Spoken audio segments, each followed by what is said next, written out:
రాధా గాయత్రి కేసులో ఇంకా చిక్కుముడి వీడట్లేదు. అల్లుడే చంపాడని గాయత్రి తల్లిదండ్రులు చెప్తున్నారు.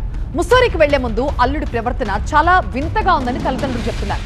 టీడీపీ అధ్యక్షుడు పల్లా శ్రీనివాసరావును కలిశారు గాయత్రి తల్లి సత్యవతి. 4 రోజులుగా ముస్సోరిలోనే ఉన్నారు గాయత్రి తండ్రి సుధాకర్. పోస్ట్ మార్టం రిపోర్ట్ వచ్చే వరకు క్లారిటీ రాదని అక్కడి పోలీసులు కూడా చెప్తున్నారు. రాధా గాయత్రి మృతి కేసులో కొత్త ప్రశ్నలు తెరపైకి వస్తూనే ఉన్నాయి. ప్రీ ప్లాన్ మర్డర్ అన్న అనుమానాలు రోజు రోజుకి మరింత బలపడుతున్నాయి. కూతురు మరణించి 4 రోజులైనా తమకి ఇప్పటికీ ఒక్క ప్రశ్నకు కూడా సరైన సమాధానం దొరకలేదంటున్నారు గాయత్రి తల్లిదండ్రులు.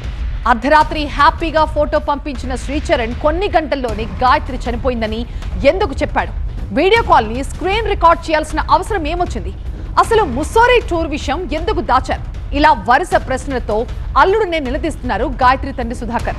మరోవైపు ముస్సోరిలోనే ఉండి పోలీస్ అధికారులను కలుస్తున్నారు. ఆయన కేసులో పూర్తి స్థాయి విచారణ జరిపి న్యాయం చేయాలంటూ డిమాండ్ చేస్తున్నారు. అలాగే ముస్సోరిలో ఉండగా శ్రీచరణ్ తన అత్తమామలకి తల్లిదండ్రులకి చేసిన ఒక వీడియో కాల్ కూడా ఇప్పుడు బయటకు వచ్చింది. हाँ जी, हम मुस्सोरी आ रहे हैं। हम दिल्ली से आ रहे हैं मुस्सोरी। हम दिल्ली में रहते हैं तो मुस्सोरी आ रहे हैं। हम कैब में हैं हम। हाँ, और लड़की बहू के मम्मी पापा है, वो भी विशाखापट्टनम में है। वो वहां से आना है, उनको बताइएगा।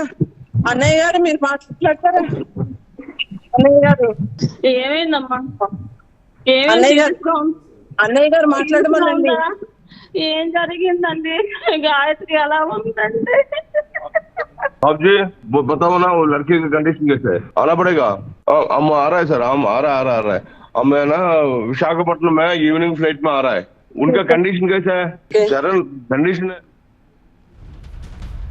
తమ బిడ్డకి ఎలాంటి అలవాట్లు లేవని అల్లుడు అబద్ధాలు చెప్తున్నాడని గాయత్రి తల్లి చెప్తున్నారు. ముస్సోరికి వెళ్లే ముందు ఎప్పుడూ లేనంత ప్రేమ కురిపించాడని, ప్లాన్ ప్రకారమే తన కూతుర్ని మర్డర్ చేశారని కన్నీరు మున్నీరవుతున్నారు గాయత్రి తల్లిదండ్రులు.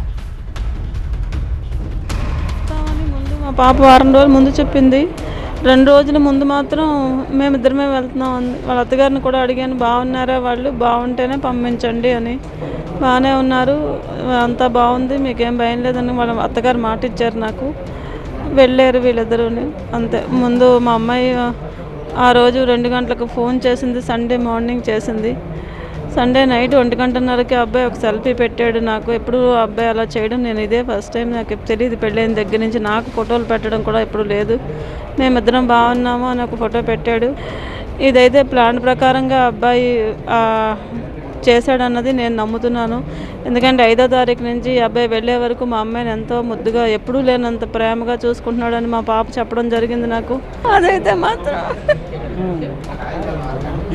నేను తీసుకోను అనేది, నేను విడాకులు తీసుకోను, మా అమ్మ వాళ్ళ ఇంటికి వెళ్ళను అనేది. నా బంగారు తల్లి చాలా తెలివైన పిల్ల. నా కుటుంబంలో అదే పెద్ద. తాతగారు మా అమ్మ ఉన్నారు, చిన్నపిల్లలు 2 ఉన్నారు. నేను ఇలా చేసుకుని వస్తే రేపొద్దున నిన్ను డాడీని అంటారమ్మా. నేను అలా రాను, నేనే చేసుకుంటాను. నా మామగారు నాకు సపోర్ట్గా ఉన్నారు, భయపడకు అనేదండి.